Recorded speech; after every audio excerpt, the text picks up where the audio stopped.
In this video, we are going to discuss about antigen and structure of the antigen and types of the antigen. So, first, what is antigen? The term antigens is used to two sense. The first to decline molecules which generate an immunoresponse, and the second molecules which react with antibodies. Okay, so in the antigen என்னக்கூடிய வேர்டை ரெண்டு இடத்தை வந்து நம்ம பயன்படுத்தலாம். என்னென்ன அப்படின்னா, first to describe molecules which generate on immunoresponse. ஓகேங்களா, immunoresponseக்கு generate ஆகக்கூடிய molecules நம்ம வந்து antigen அப்படின்னு சொல்கிறோம். தென் ஆன்டிபாடியோட ரியாக்ட் பண்ணக்கூடிய ஒரு substance are one of the molecules also a antigen.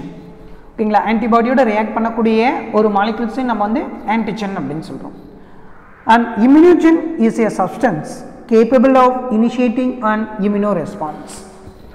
Immunogen அப்படின்னா a substance capable of initiating an immunoresponse. Immunoresponse initiate பண்ணக்கூடிய ability எதுக்கு இருக்கோ அது வந்து நாம immunogen அப்படின்னு சொல்றோம். Then haptens are substance that are non-immunogenic. Haptens என்னக்கூடியது வந்து non-immunogenic. Immunogenic அப்படின்னா substance capable of initiating an immunoresponse. Immunoresponse initiate பண்ணக்கூடிய substance, ஆரம்பிக்கக்கூடிய substance immunogen அப்படின்னு சொல்றோம்.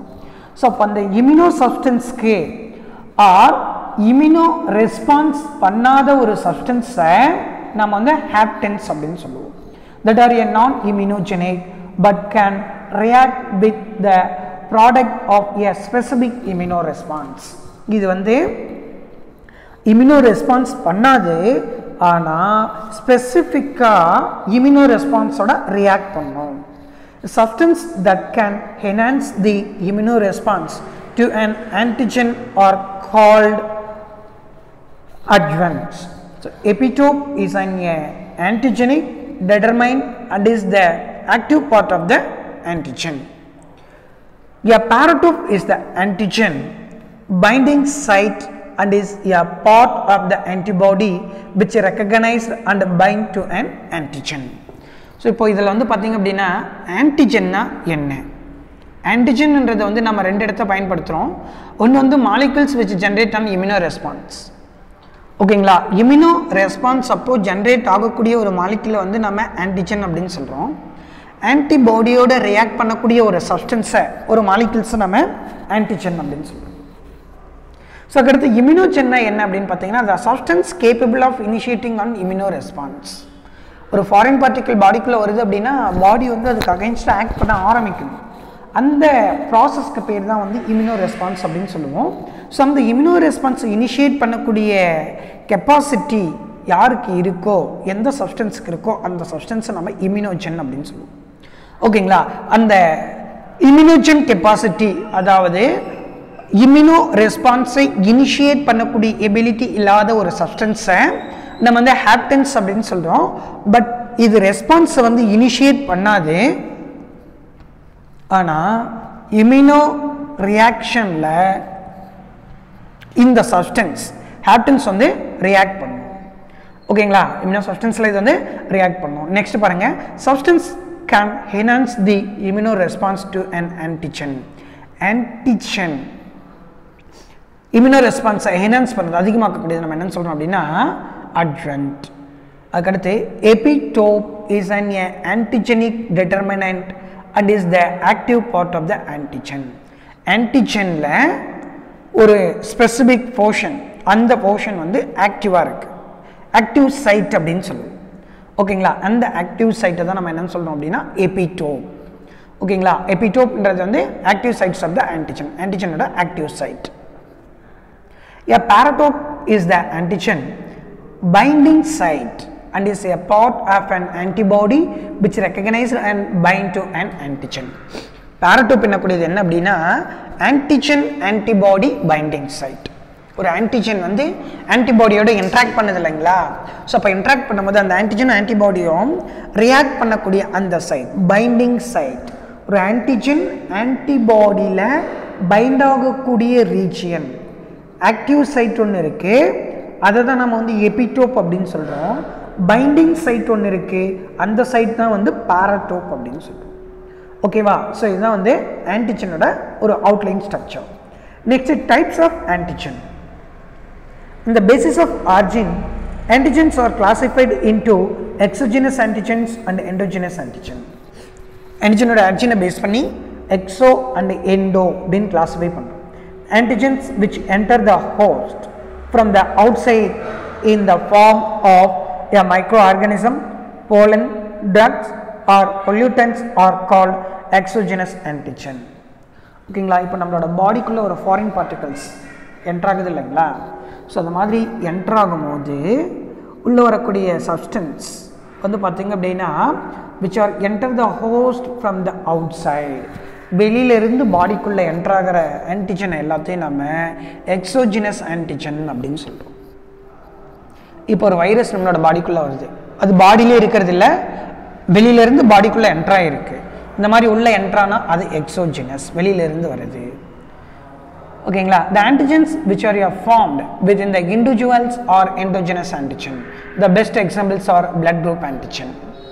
ஓகேங்களா? இப்போ ஒரு ஆன்டிஜன் வந்து வெளியிலிருந்து பாடிக்குள்ளே என்ட்ரானா அது எக்ஸோஜினஸ். அப்படி இல்லாமல் பாடியிலேயே ஒரு ஆன்டிஜன் உருவானா அது நம்ம என்னன்னு சொல்கிறோம் அப்படின்னு பார்த்தீங்கன்னா எண்டோஜெனஸ் ஆன்டிஜன். ஓகேங்களா? எக்ஸோஜினஸ் அண்ட் எண்டோஜெனஸ் ஆன்டிஜன் அப்படின்னு சொல்கிறோம். அதுக்கடுத்து ஆன்டிபாடிஸ். ஓகேங்களா? ஆன்டிபாடி. இப்போ ஆன்டிஜன்னா என்ன? இது ஒரு சப்ஸ்டன்ஸ். இந்த சப்ஸ்டன்ஸ் ஆன்டிபாடியோட ரியாக்ட் பண்ணும் இல்லைங்களா? அந்த சப்ஸ்டன்ஸ் ஆன்டிபாடியோட ரியாக்ட் பண்ணுது. அது மட்டும் இல்லாமல் இம்யூனோ ரெஸ்பான்ஸ். ஓகேங்களா? இம்யூனோ ரெஸ்பான்ஸில் ரியாக்ட் பண்ணும். அதுதான் வந்து நம்ம ஆன்டிஜன் அப்படின்னு சொல்கிறோம். அதுக்கடுத்து நம்ம பார்க்கக்கூடியது ஆன்டிபாடி.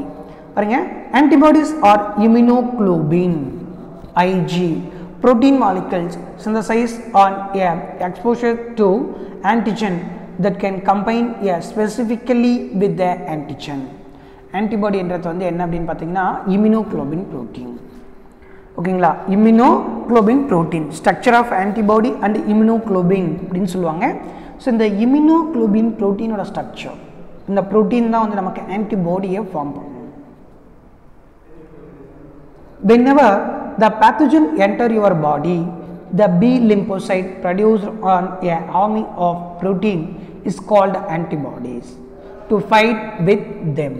எப்பயாவது நம்மளோட பாடிக்குள்ள ஒரு ஃபாரின் பார்ட்டிக்கல் என்டர் ஆயிடுச்சு அப்படின்னா நம்மளோட பாடியில் 2 டைப்ஸ் ஆஃப் செல்ஸ் இருக்குது, B cells and T cells அப்படின்னு சொல்லிட்டு.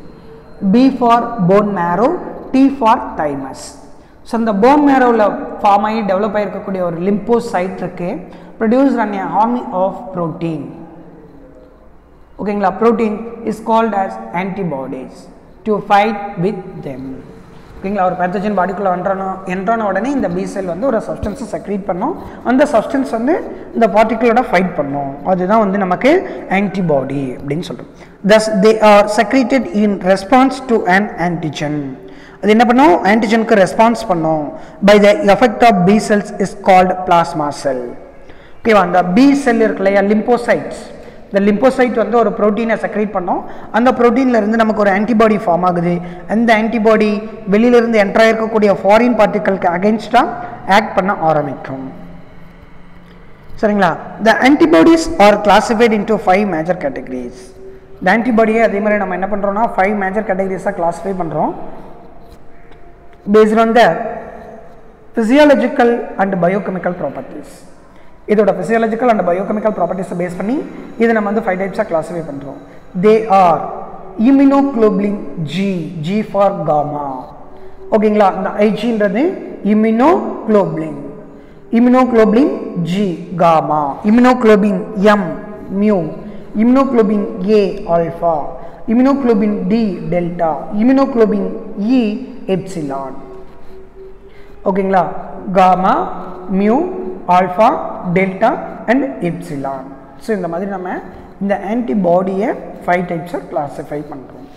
இது is 1950s experiments by a Porter and Edelman revolved the basic structure of immunoglobulin.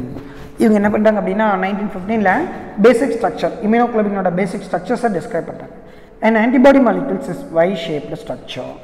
பாருங்கள், இதுதான் வந்து ஒரு ஆன்டிபாடி மாலிகுலோட ஸ்ட்ரக்சர்.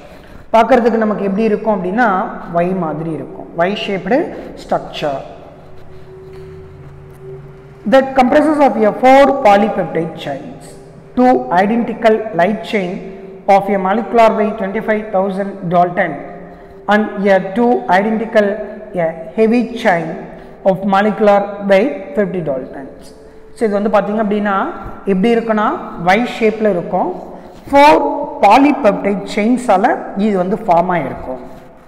ஓகேங்களா, 4 polypeptide chains. இப்போ பாருங்க, இது வந்து polypeptide chain 1, இது 2, இது 3, இது 4. ஸோ இப்போ 4 polypeptide chains ஆல இது ஃபார்ம் ஆயிருக்கு. இதில் 2 identical light chain, 2 identical heavy chain.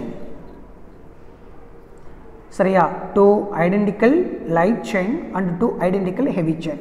இங்கே வெளியில் இருக்கு இல்லையா ஷார்ட்டாக, இந்த ஷார்ட்டாக இருக்கக்கூடியது வந்து பார்த்தீங்க அப்படின்னா லைட் செயின், லைட். ஓகேங்களா, இங்கே லாங்காக இருக்குது பாருங்கள், இது வந்து ஹெவி செயின். இந்த லைட் செயின் ரெண்டும் சேமாக இருக்கும், அதே மாதிரி இந்த ஹெவி செயின் ரெண்டும் சேமாக இருக்கும். ஓகேங்களா, 2 identical light and 2 identical heavy அப்படின்னு சொல்லிட்டு 2 செயினால் ஃபார்ம் ஆகிருக்கு. The polypeptide chains are linked together by disulfide bond. So இந்த பாலிபெப்டைட் செயின் இருக்கு இல்லையா, இங்கே பாருங்கள், இந்த லைட் செயினும் இந்த ஹெவி செயினும் இங்கே ஒரு பாண்டால் பைண்ட் ஆகிருக்கு. அதே மாதிரி இந்த ஒரு லைட் செயினும் ஒரு ஹெவி செயினும் இங்கே ஒரு பாண்டால் பைண்ட் ஆகிருக்கு. இந்த இடத்துல 2 ஹெவி செயினும் இங்கே 2 பாண்டால் பைண்ட் ஆகிருக்கு. ஸோ அதுதான் இந்த இடத்துல சொல்லியிருக்காங்க, the polypeptide chains are linked together by a disulfide bond. One light chain is attached to each heavy chain and 2 heavy chains are attached to each other to form a Y-shaped structure. ஒவ்வொரு light செயினும் ஒவ்வொரு heavy செயினோட find ஆகி இருக்கும். இது ஒரு light chain, ஒரு heavy chain, இது ரெண்டும் இங்கே பைண்ட் ஆகிருக்கு. இது ஒரு லைட் செயின், ஒரு ஹெவி செயின், இது ரெண்டும் இங்கே பைண்ட் ஆகிருக்கு. ஓகேங்களா, ஒவ்வொரு லைட் செயினும் ஒவ்வொரு ஹெவி செயினோட பைண்ட் ஆகிருக்கு. 2 ஹெவி செயினும் பைண்ட் டு ஈச் அதர், இது ரெண்டும் ஒன்னோட ஒன்று பைண்ட் ஆகியிருக்கும், இந்த ரீஜனில் பைண்ட் ஆகியிருக்கு. ஓகேங்களா, ஸோ இது மாதிரி பைண்ட் ஆகிட்டு நமக்கு ஒரு Y ஷேப்டு ஸ்ட்ரக்சரை ஃபார்ம் பண்ணோம். Hence and antibody is represented by H2L2. என்ன அப்படின்னா heavy 2L2, heavy, H for heavy, L for lights. They have chains have a flexible finger regions at their approximated middles. இந்த செயினில் வந்து பார்த்தீங்கன்னா flexible finger region approximately middle region somewhere இருக்கு. Each chains L and H, அதாவது light and heavy, as a 2 terminal, 2 terminal இருக்கும். இது ஒரு terminal, இது ஒரு terminal. heavyல எடுத்தோம்னா இது ஒரு terminal, இது ஒரு terminal, 2 terminals இருக்கு. They are C terminal, carboxyl and amino or N terminal. Each chains L and H are 2 region. So இதில் வந்து பார்த்தீங்கன்னா 2 terminal இருக்கு. என்னென்ன terminal அப்படின்னா carboxyl and amino or N terminal அப்படின்னு சொல்லிட்டு. ஓகேங்களா, ஸோ இப்போ இதில் எல்லாத்துலேயுமே வந்து 2 terminals இருக்கு. ஒரு terminal வந்து carboxyl terminalaகவும் இன்னொரு terminal வந்து amynyl terminalaகவும் இருக்கும். Each chains, light and heavy chains, as a 2 region, 2 region இருக்கு. They have a variable region at one end and much larger constant region at the other end. ஓகேவா, இந்த இடத்துல பாருங்க, ஒரு ரீஜன் வந்து டார்க்காகவும் இன்னொரு ரீஜன் வந்து லைட்டாகவும் இருக்கு. ஸோ இந்த ஹெவிலையும் ஒரு போர்ஷன் டார்க்காகவும் ஒரு போர்ஷன் லைட்டாகவும் இருக்கு. ஸோ இந்த ரீஜன் வந்து லைட்டாக இருக்க கலர் லைட்டாக இருக்கு இல்லைங்களா, இது வந்து பார்த்தீங்கன்னா வேரியபிள் ரீஜியன். ஓகேங்களா, கலர் டார்க்காக இருக்கக்கூடிய ரீஜன் வந்து பார்த்தீங்க அப்படின்னா கான்ஸ்டன்ட் ரீஜியன். ஓகேங்களா, ஒரு ரீஜன் வந்து வேரியபிள் ரீஜன், இன்னொரு ரீஜன் வந்து கான்ஸ்டன்ட் ரீஜியன். கான்ஸ்டன்ட் ரீஜன் அப்படின்னா அது எப்போவுமே மாறாது. ஸோ அதே மாதிரி ஒரே மாதிரி ஃபிக்ஸ்டாக இருக்கும். இந்த வேரியபிள் ரீஜன் மட்டும் என்ன ஆகும் அப்படின்னா எந்த ஆன்டிஜன் வருதோ அதுக்கேற்ற மாதிரி இது வந்து சேஞ்ச் ஆகிருக்கும். They have a variable B regions at the one end and a much larger constant C regions at the other end antibodies. ஓகேங்களா, ஸோ இன்னொரு எண்டில் கான்ஸ்டன்ட் ரீஜனும் ஒரு எண்டில் வேரியபிள் ரீஜனும் ப்ரெசென்ட் ஆகிருக்கு. Antibodies responding to a different antigens have a very different regions, but their C regions are the small in L antibodies. So in the V region irukku இல்லையா, V for variable. So in the region 4 chain லையும் இந்த tip region வந்து variable region. So இந்த variable region வந்து change ஆகும். எதுக்காக அப்படின்னா antigen reaction. இப்போ இது வந்து ஆன்டிபாடி, இந்த ஆன்டிபாடியோட ஒரு ஆன்டிஜன் வந்து பைண்ட் ஆக போகுது. ஸோ அப்போ பைண்ட் ஆகும்போது எந்த ஆன்டிஜன் வருதோ, என்ன ஃபாரின் பார்ட்டிகல்ஸ் வந்திருக்கோ அந்த ஃபாரின் பார்ட்டிகலுக்கு ஏற்ற மாதிரி இந்த வேரியபிள் ரீஜன் வந்து சேஞ்ச் ஆகும். ஓகேங்களா, வேரியபிள் ரீஜன் சேஞ்ச் ஆகும். பட் இந்த கான்ஸ்டன்ட் ரீஜன் வந்து சேஞ்ச் ஆகாது. ஸோ அதான் இங்கே நமக்கு சொல்கிறாங்க. So V region, but the C regions are the same in all antibodies. எல்லா ஆன்டிபாடிஸ்க்கும் இந்த C region வந்து கான்ஸ்டன்ட் ரீஜன் அப்படியே இருக்கும். In each terms of the monomer antibodies, V regions of the heavy and light chains combine to form a antigen and binding site shaped to fit a specific antigen determinant. Consequently, each antibody monomer has a two such antibodies binding region. The C region that form the stem of the antibody's monomer determine the antibody class and serve a common function in all antibodies. இந்த C region இருக்குல்லைங்களா, constant region, இது வந்து எல்லா ஆன்டிபாடிலையும் ஒரே மாதிரி தான் இருக்கும். இதோட வேலை என்ன அப்படின்னாக்கா, இதோட ஸ்டெம். ஓகேங்களா, இந்த ஆன்டிபாடின்னு கூடிய ஒரு ஸ்ட்ரக்சருக்கு பேசிக்காக இருக்கக்கூடிய இந்த ஸ்டெம் தான் வந்து இந்த ஹெவி செயினோட கான்ஸ்டன்ட் ரீஜியன். ஓகேங்களா, கான்ஸ்டன்ட் ரீஜியன் அப்படின்னு சொல்கிறாங்க. The constant regions that form the stems of the antibody monomer, அதுதான் வந்து stems, determine the antibody class and serves a common function in all antibodies. All antibodies, எல்லா ஆன்டிபாடிஸ்லையும் இந்த function வந்து சேமாக இருக்குது. நெக்ஸ்ட் இதோட ஃபங்க்ஷன்ஸ் பாருங்கள். இம்யூனோகுளோபின்ஸ் ஆர் என்னென்ன இதோட ஃபங்க்ஷன்ஸ் அப்படின்னா, ஆக்லிட்டைசேஷன், precipitation, ஆக்ஷனைசேஷன், நியூட்ரலைசேஷன் எக்ஸெட்ரா. இதெல்லாம் வந்து பார்த்திங்க அப்படின்னா ஒரு ஆன்டிபாடியோட ஃபங்க்ஷன்ஸ். ஓகேங்களா, ஒரு ஆன்டிபாடியோட ஃபங்க்ஷன்ஸ். எந்த ஒரு ஆன்டிபாடியாக இருந்தாலும் இந்த ஃபங்க்ஷனை தான் வந்து செய்யும். ஆக்லிட்டேஷன்ஸ், precipitations, actionizations and neutralization. These are the functions of antibodies or immunoglobulin. Immunoglobulin is a structural protein. It's form a antibody. இதுதான் வந்து ஆன்டிபாடியை ஃபார்ம் பண்ணுவோம்.